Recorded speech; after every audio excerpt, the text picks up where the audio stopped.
একসময় সংসার মানে ছিল ভাত ফুটলেই নুন মিলবে। এখন ভাতের হাঁড়ি চড়ে নুন থাকে, তবু পান্তা শেষ হয়ে যায়।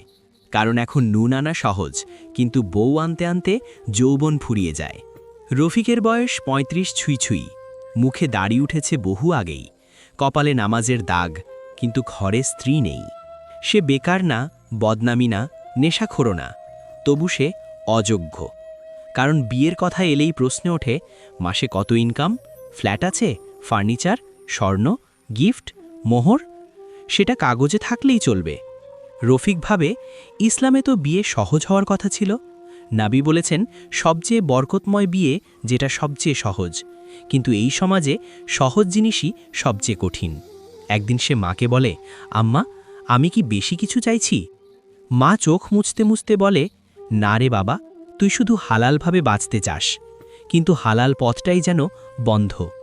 যৌতুক নেই মানে সম্মান নেই, অল্প মহর মানে মূল্য নেই, আর সাধারণ ছেলে মানে পছন্দের তালিকায় নেই। রফিক একা একা নামাজ পড়ে, দোয়া করে, হে আল্লাহ, হারাম সহজ করো না, হালালটাকে একটু সহজ করে দাও।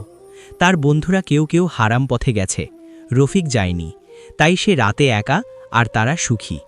সমাজ বলে বিয়ে করো, কিন্তু শর্তগুলো এমন যে বিয়ে করতে হলে আগে নিজের ঈমান ভাঙতে হয়। একদিন রফিক আয়নার সামনে দাঁড়িয়ে দেখে চুলে পাক ধরেছে।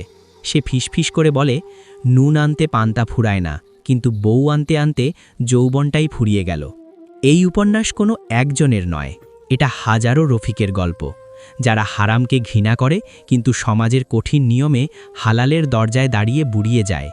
যে সমাজ বিয়েকে কঠিন করে, সে সমাজ নিজেই ফিতনার দরজা খুলে দেয়। আর যারা এখনও অপেক্ষায়, তারা হেরে যায় না, তারা শুধু খুব বেশি ধৈর্যশীল হয়ে। আমার এই কথাগুলো যদি আপনার জীবনে একটুও উপকারে আসে, তবে আমার জীবন সার্থক। আর ভিডিওটি যদি আপনার ভালো লাগে, তাহলে সবাইকে দেখার সুযোগ করে দেবেন।